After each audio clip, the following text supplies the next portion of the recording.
What's going on, FA Nation? Welcome back. This is the Fantasy Alarm NASCAR DFS podcast. This week we are going to Bristol Motor Speedway for some short track action, but we are coming off a very exciting road course race, second race of the playoffs, a non-playoff driver. Got the win. Chris Buescher out-dueled SVG. I'm going to try to say his name. I've tried it at least 3,700 times, and I still suck at it.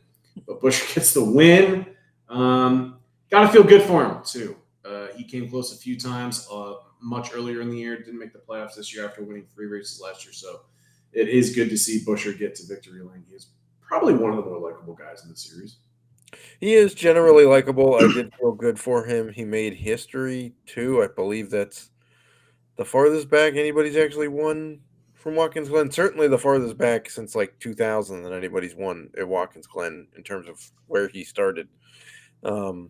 There was chaos across throughout the field for playoff drivers all day, from incidents in which William Byron wound up going atop a car, which you don't usually see at a road course. His wheel was pretty much who did he get in the record? Was it Allmendinger? God, I'm trying to remember. It wasn't Kez, was it? Or Truex? I don't remember, but yeah, his wheel almost went into the window. The window of the. You're right. It's Brad Keselowski. The driver's side for Keselowski. Both of them were okay, but that's one of those wrecks you don't necessarily see that often. Mm-hmm. There was trouble on pit road. Kyle Larson went on the wrong side of the orange line, which never really happens. And props to NBC for explaining that the way they did. Truex had issues again. What else is new? I mean, my golly gracious, man. The amount of championship you could win if you had a competent pit crew every year. I mean, there was the first Joey Logano title was because they put the wrong wheels on Truex's car. They put the left sides on the right, and the whole balance of the car was toast. But anyway, it was a rough day for, I think, every playoff driver had trouble. Kyle Busch got spun at one point. Didn't go. I know he's not a playoff driver, but I think that involved the playoff driver. We did like him for the DFS pool, though. What? We did like him as a DFS play. We did. Bowman had a pretty good day until late when he got trapped further back in the field, so that was kind of upsetting. But yeah, it was just a wild, enjoyable, and again, thank God for Lee Diffie in the booth. Everything that happened in that race felt incredibly important thanks to Lee Diffie, and the call on the final 2 laps with recalling Marcus Ambrose and Brad Keselowski's famous duel at Watkins Glen was fantastic. Just excellent. So races sound more exciting with him on the call. It does. Everything sounds like it's the most important thing of the race, which is how it should always sound. It shouldn't be like, oh, he comes into the pit. No, it's the leaders are pitting. What's going to happen? There's this build up. And if nothing happens, then okay. But he sets you up for, this is important. This is what you have to pay attention to. So it's masterstroke of a move by NBC, getting him in the booth. It's been great. And now we turn our attention to Saturday night racing at Bristol. Man, I love this week for Bristol because it's, it's usually Friday, Saturday, Sunday is the schedule, but always for Bristol too. It's trucks on Thursday, Xfinity Friday. I hate it from a content perspective because it is exhausting, but it's always so nice to just have everything done and you can just kick back on a Saturday night and watch 500 laps at Bristol. Yes. And final playoff race for this round of the playoffs. And so after this weekend, it gets cut down to 12 drivers. And so, it'll go toe-to-toe with college football. I'll have probably football on the TV, but I'll have this on my laptop, and I'll be watching both pretty intently. And I'm pretty sure I'll be excited for the race. And probably the last week I'm doing 20 lineups for the Cup Series, though. The contests are getting a little weak. Iffy. Yeah. They're terrible this weekend for the Truck and Xfinity Series. And so I'm only doing 5 lineups Thursday and 5 lineups Friday, but I'm gonna get some action for Bristol for the Cup Series. This is not one of my best races, just because it's just trying to nail 6 drivers that can stay in the lead lap and build that optimal lineup with the right dominators. It's very tough here because basically, if you get one guy that loses a lap, that caps his ceiling. Correct. If he loses 2 laps, makes it even worse. And so Although from we have, under special circumstances, seen guys drop, like Kevin Harvick a few years ago. Didn't he have the pass through because he failed pit or pre-race inspection? He was supposed to start, I think, 10th, and he failed pre-race inspection. He started at the back of the field with a pass-through penalty, and he was like 2 laps down right off the bat, and then he had some unscheduled pit stops, and he worked his way back up, but like it took a lot of time for him to get back onto the lead lap and then start moving up. So there is yeah, a significant risk. the good news for those drivers that are a lap down or possibly multiple laps down is that there's no runoff at Bristol. So a car on the wall, a car spinning, any kind of like the slightest reason that these drivers give NASCAR to throw a caution, they will. Correct. So that's why you typically see an uptick in cautions here because they do their absolute best to avoid massive pileups because really there's nowhere to go on this track. Yes. But it is an exciting race. It's a short track, but it's a quick pace short track. Like we will see them tick off 2 to 3 laps a minute for this race, and so very exciting for Bristol. They also don't have the short track package on the cars. They have the intermediate package on the cars. There is tire fall off here, and the intermediate package with tire fall off at a short track produced an absolute banger of a race here in the spring. It was the best short track race we've seen in the next gen era, hands down. I'm not even sure it was close per se. I mean, sure, the Ross Chastain Hail Melon at Martinsville, okay. But the rest of that race, if you take that one move out, was not all that exciting. The Bristol race here this spring was fantastic. There was passing throughout the field. It had multiple grooves. You could drive the bottom. At one point, I think there was 2.5 grooves that opened up, which got very interesting. So we'll see that again.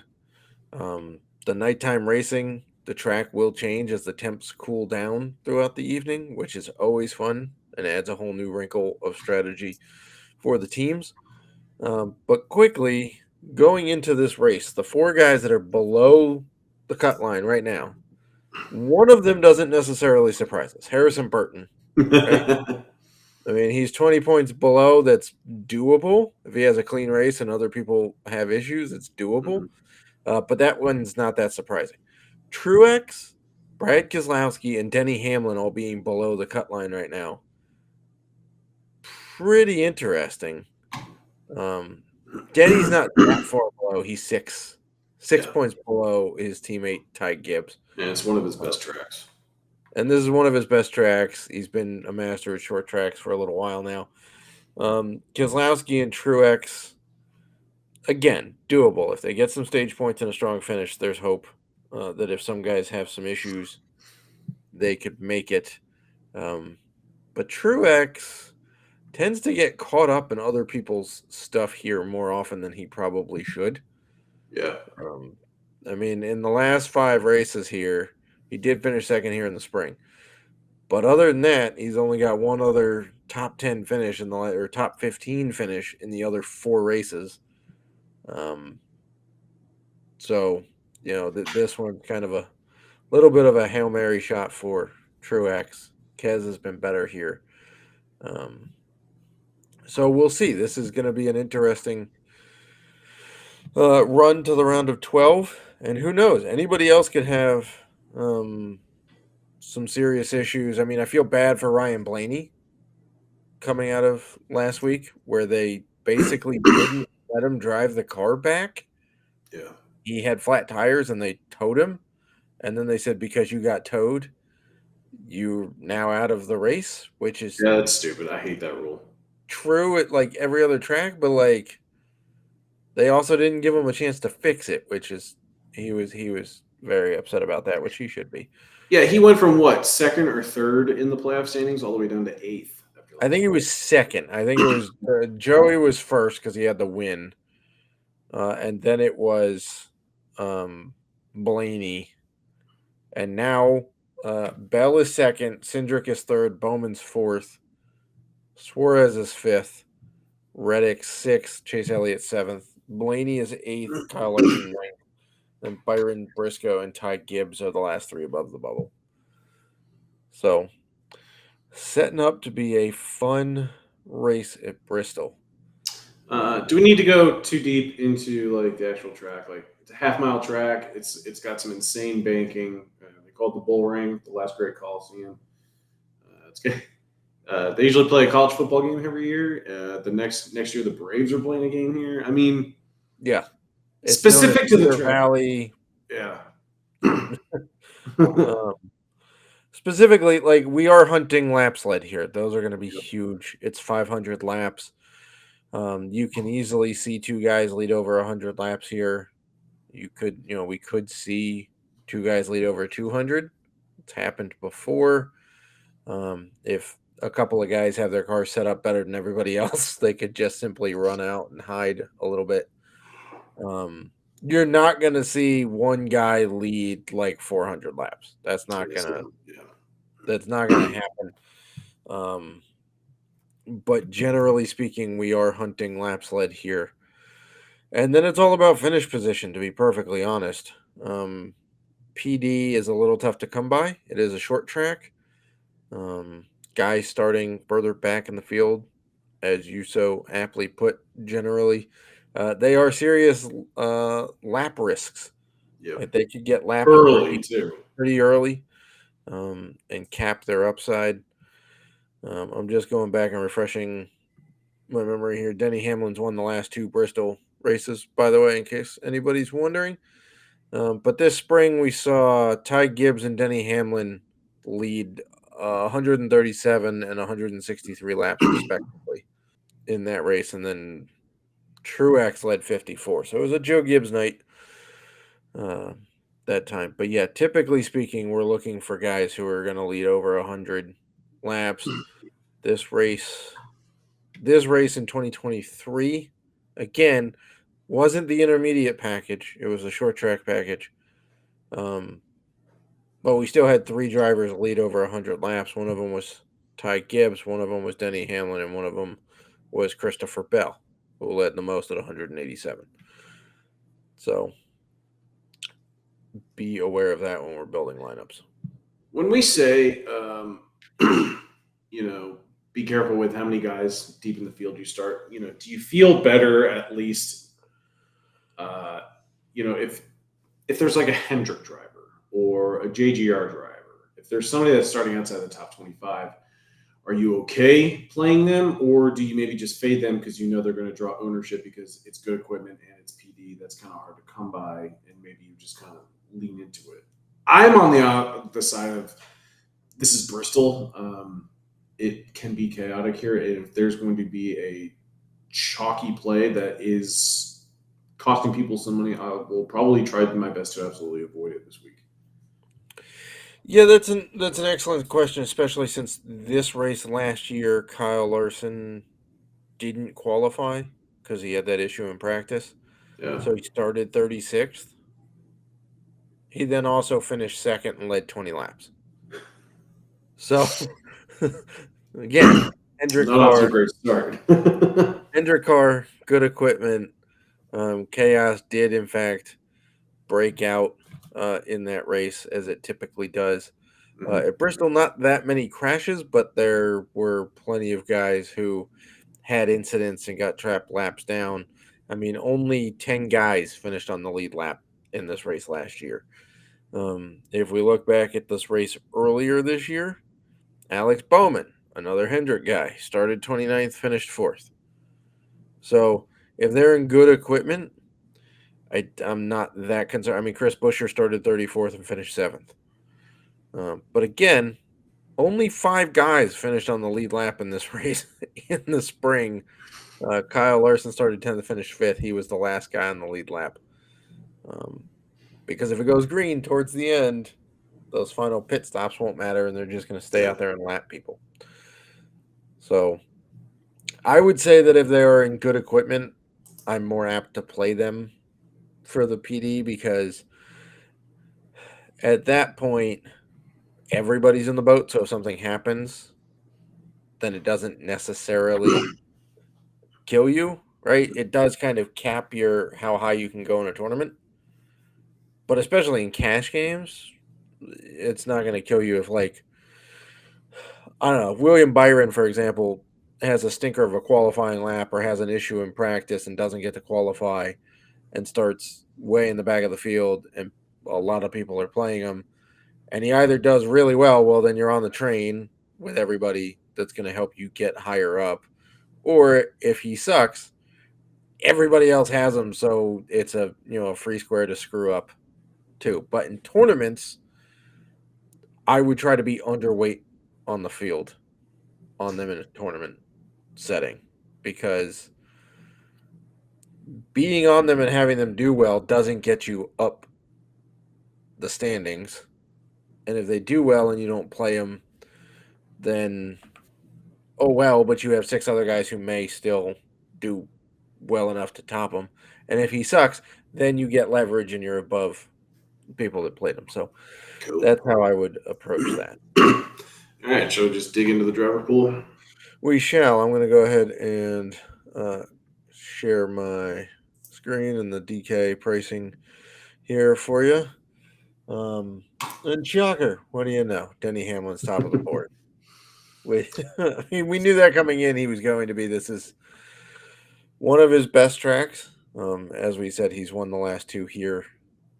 He finished 9th in the 2 races before that, so he's had 4 straight top 10s here. Yeah, 62.8 dominator points on DraftKings in the spring, 69.25 last fall.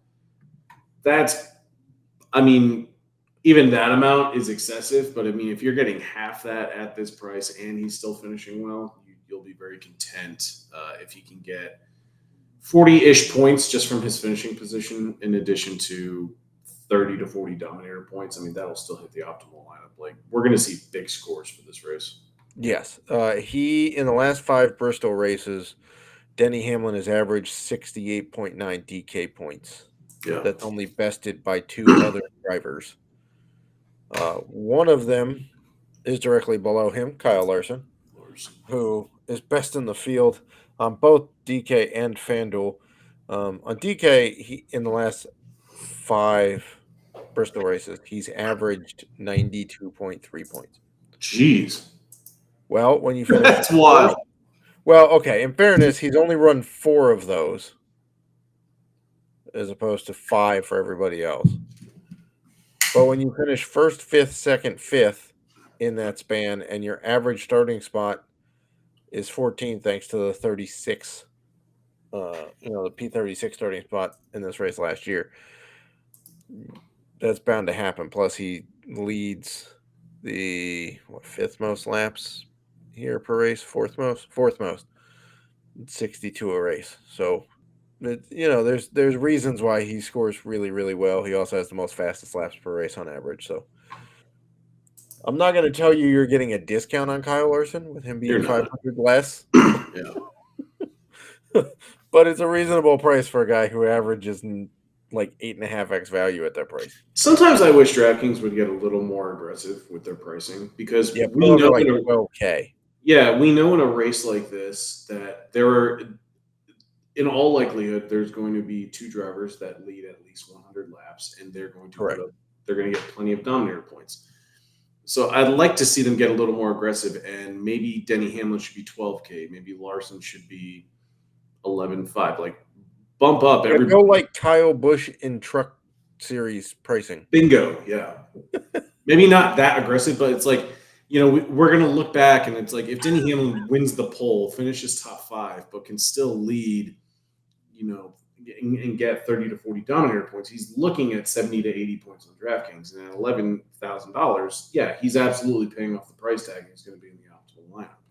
So I would like them to at least make it a little harder, like challenge like the users to build out, I guess, more technical or more difficult lineups, because 11K is not hard for him to pay off that price tag, just knowing what we've seen him do in the last 2 races here. Correct, because we'll get to them, but there are cheaper guys that are worth playing that can pay off their price tag, and it doesn't really make you make a choice at the top as to who you want to target. Whereas if they would be more aggressive, it would absolutely make you think and then be diabolical at the bottom of the lineup where you have to get a budget guy. So, um, Well, who would be your favorite driver in the 9K range to potentially lead 100 laps? it's kind of hard not to say Chris Buescher. I was going to say either him or Brad Keselowski. Yeah, I mean, if you want to go just below the 9K range, go Ty Gibbs. He's probably, I mean, 8,700 for Ty Gibbs, who's gone back-to-back races here with 100 laps led. Yeah. Is too cheap. Again, like I'm just asking DraftKings to just inflate prices a little bit. I mean, if you go Larson, Buescher's been unbelievable here in the last handful of races. His average starting spot, he hasn't started better than 20th in any of those 5 races. His average finish is 8.6 because he has 4 top 8 finishes, including a win. I like that because P20 and maybe between P20 and P25, I apologize for the noise outside my apartment if you can hear that.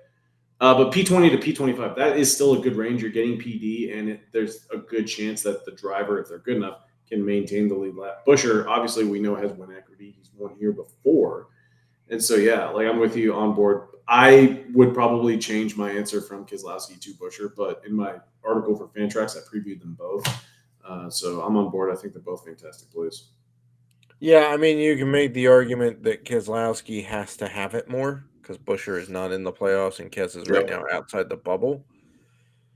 But I do think that if Keselowski has a solid run, which we know he's capable of doing here as his track history lays out, then I'm not sure that guys like Chase Briscoe can hang inside the cut line. I do think Austin Cindric is fine. I mean, he's 43 points to the good, so even if he wrecks out, there's a fairly slim chance he won't make it.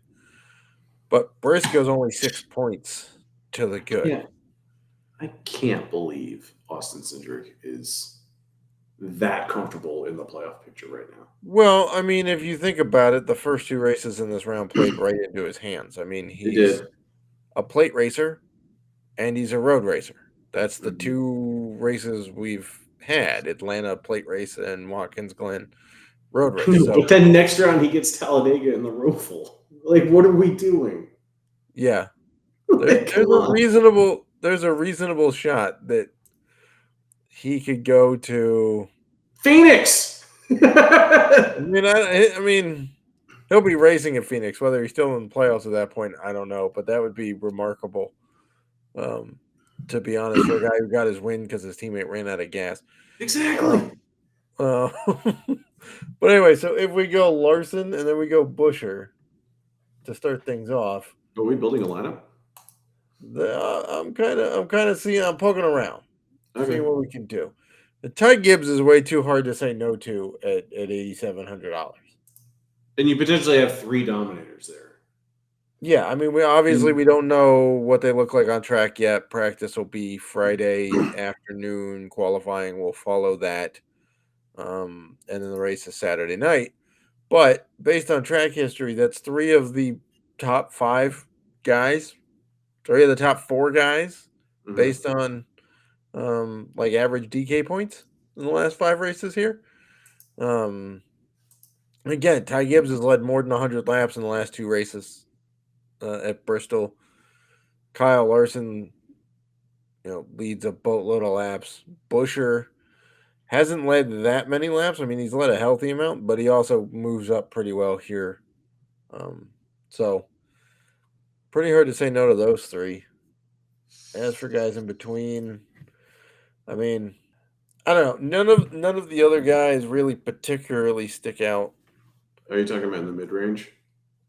Like between, let's say, Seabell and okay, Kyle Busch, like the guys around the guys that we've put in the lineups.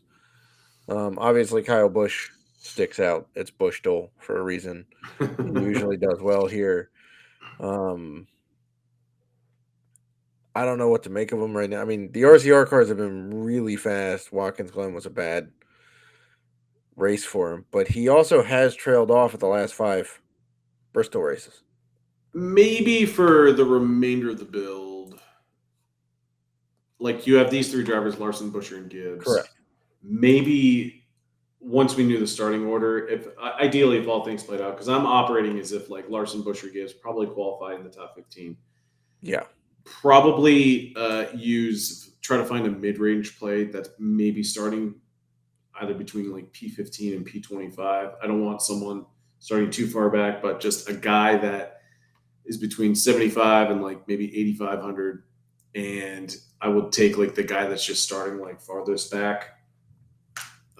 Just get some PD, a guy that I feel good about finishing in the top 10, maybe has a little bit of top 5 equity. Because I feel like with these 3, the lineup theory is that I'm building this lineup assuming that it's Larson, Busher, and Gibbs getting the dominator points. And then the 4th guy that I throw in, if I can afford a mid-range play, I would just want PD and a good finish. I would agree. With that, I was just trying to touch on some of the. Yeah, no, totally fine.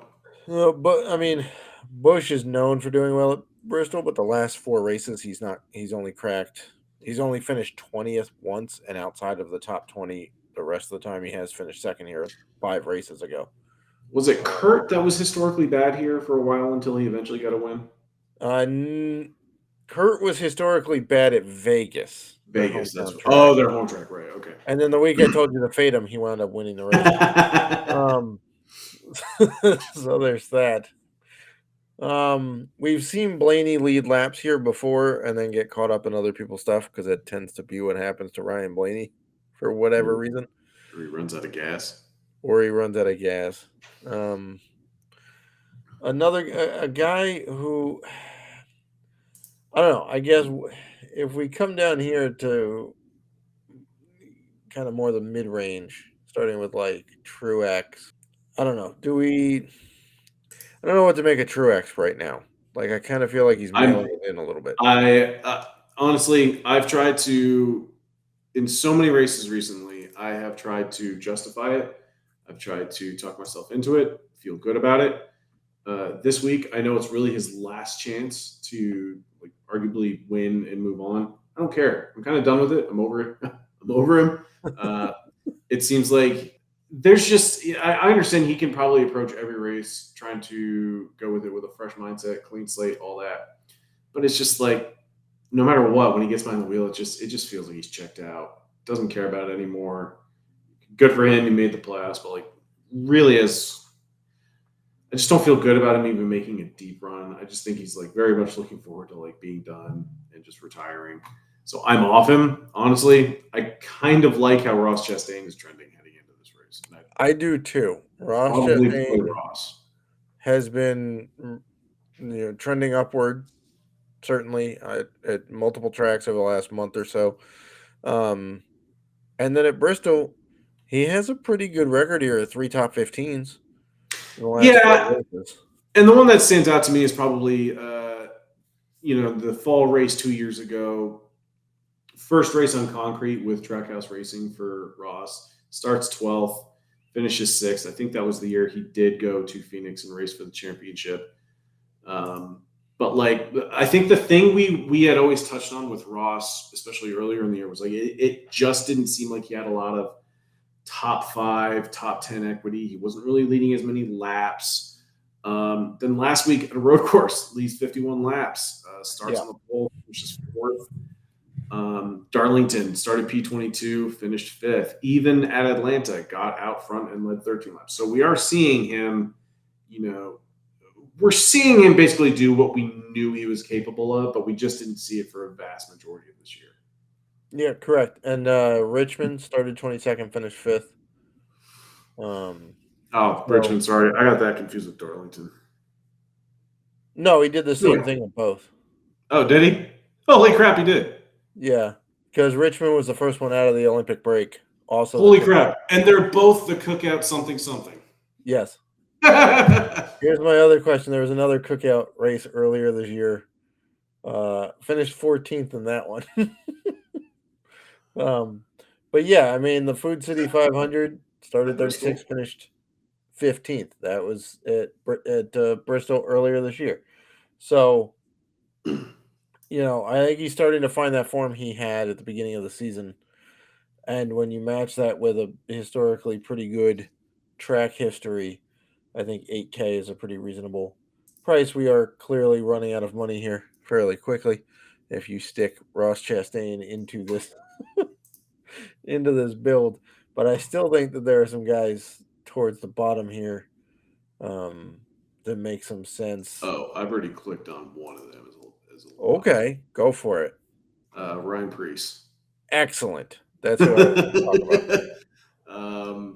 Yeah, strangely, when I was doing my fan trucks article, I typically write up 9 drivers, and I had 8, and I'm just like, screw it, I'm just gonna write Todd Gilliland and go to bed. But then I looked at it, and I'm like, Ryan Preece is actually pretty good here. Yeah, he's a short tracker. But typically like a short flat tracker. But at the same time, he's finished top 15 in both of his next gen races at Bristol. And even before he drove for SHR in 2021, he finished 17th. 2020 in the fall, he grabbed a top 10. He was 12th, 2020 spring. And then in 2019, he was 18th. And he did these with JTG Doherty, which is Ricky Stenhouse's team. And so now he's in better equipment. He's the only SHR driver that doesn't have a job next year. Very curious to see what he does. But for this race, there is that upside for a top 15. I would completely agree with that. It does fit nicely in this build. And another guy I kind of want to talk about here. He's only had 2 races here in the Cup Series, but he has moved up very nicely in both. He moved up 11 spots in the first one, and he moved up 20 spots the second Can I one. guess? Yes. Yeah, you can guess. Is it John Hunter Nemechek? It is. It is John Hunter. Because the stats that you were throwing out, I'm like, these are familiar. Because like he also made my preview article, so we're on the same page. Good wavelength. Yeah. We're gonna have to get a little different here, down towards the bottom, but he generally doesn't kill you.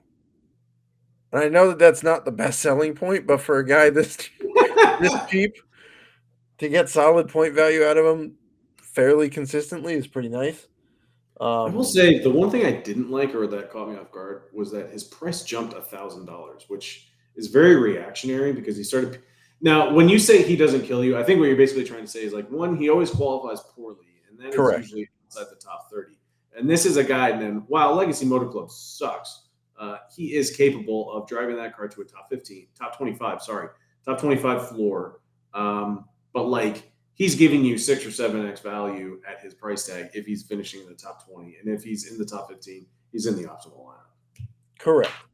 And earlier this year, if you go look at the Food City 500, he started 26th and finished 6th. Yep. I mean, again, they use some handy pit strategy, but okay, it's still a 6th place finish. It's not, You need good strategy here.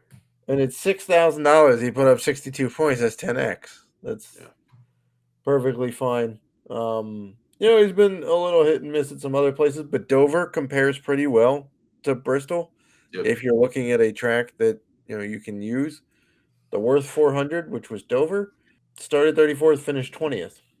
So, in these tighter, high banked, shorter tracks, John Hunter's been pretty decent. And I know that it's only a 2-race sample, but they've been pretty good. He's moved up at least 11 spots.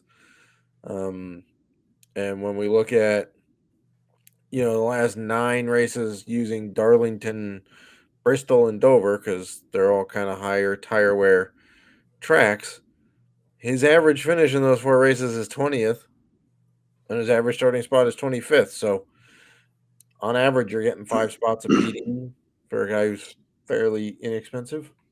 Yeah, I just wish it wasn't such a heavy price bump because he got bumped up $1,000. Todd Gilliland got bumped down $1,000 from last week. Yeah, I mean, Gilliland is a hit and miss road racer, so it's not that surprising that he didn't do well, but to bump him down.